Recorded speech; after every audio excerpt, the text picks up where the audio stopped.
guys, welcome to our first high heel twerk tutorial. Some of the moves I'm going to cover in here are the ones that we are often enough using in our high heels dance choreographies.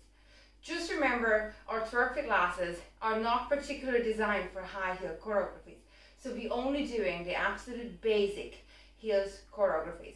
These are not stage performance moves, and none of the choreographies are stage performance. It's more about your fitness and maybe learning some of the basic skills how to use your high heel shoes. So let's get started with the basics. What kind of high heel shoes should you be wearing? I recommend wedges or very thick heels other than thin ones until you get super comfortable with your moves. I also recommend ankle or even high knee boots because they have much better support for your ankles to do the moves and find the balance at the very beginning. I know a lot of you are probably a little bit feeling nervous about wearing platform on the feet, but trust me, it actually does make a huge difference, and I think it's helping you to find balance versus having an absolute flat stiletto. So just to bear in mind, this is a total beginner heels class setup and the best kind of shoes that you can get for it. So that's the one for the shoes.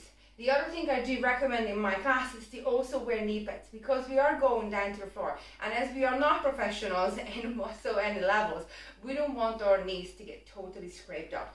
We'll learn that one day, maybe later on. But for now, let's go through some of the basic things.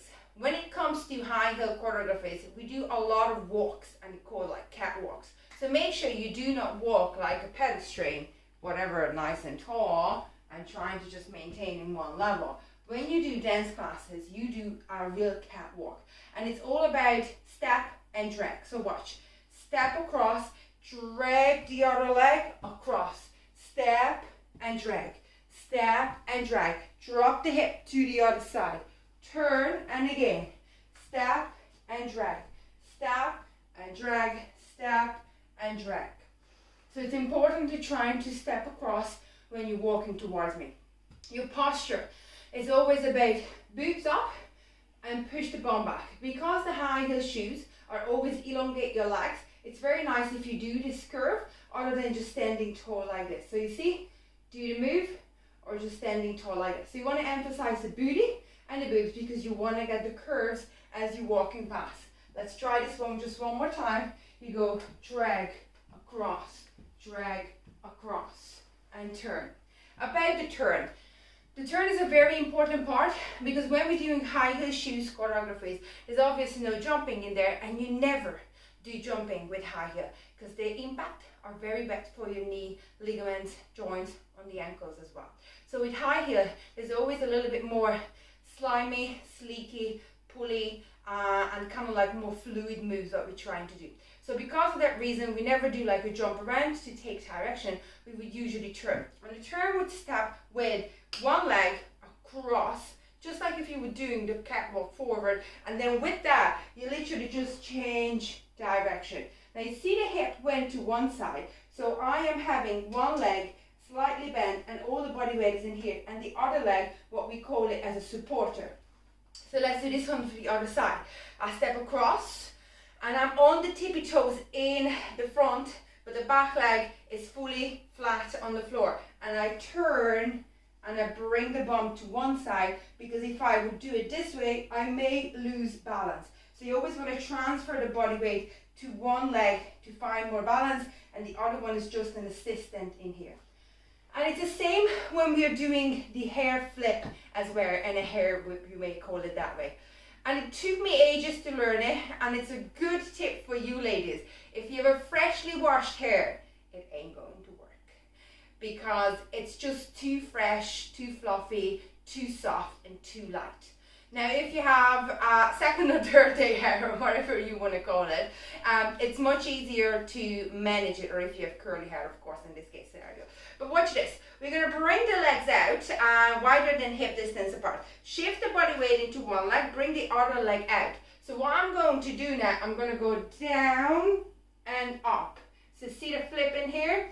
So I'm going to go here and then heels up. See? It's already. But you go. One here, and you go down.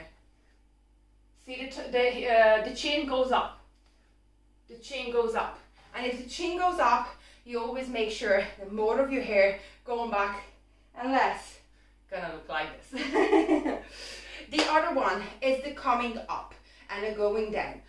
So when it comes to high heel choreographies, we either go down super slow, but again, keep an eye on the posture.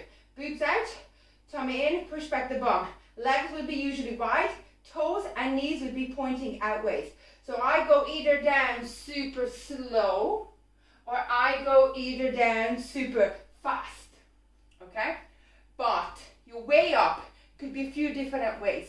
When you're down here, you can swing the booty right, left, and with that, you can do little circles and come back up. The other version of coming back is that you go down, and then you're going to place your hands down and you straighten your leg. And you're really going to need to work on your flexibility in it, because if you can't straighten your leg, it just doesn't look right. So watch this, we go. And then slowly up. This will be the only pose where you can actually help for your hand to bring your hair aside, because it's nice and sexy. Let's try this one again. So we go down, we bring the hands down, and we go. And then hair, and slowly back up, okay?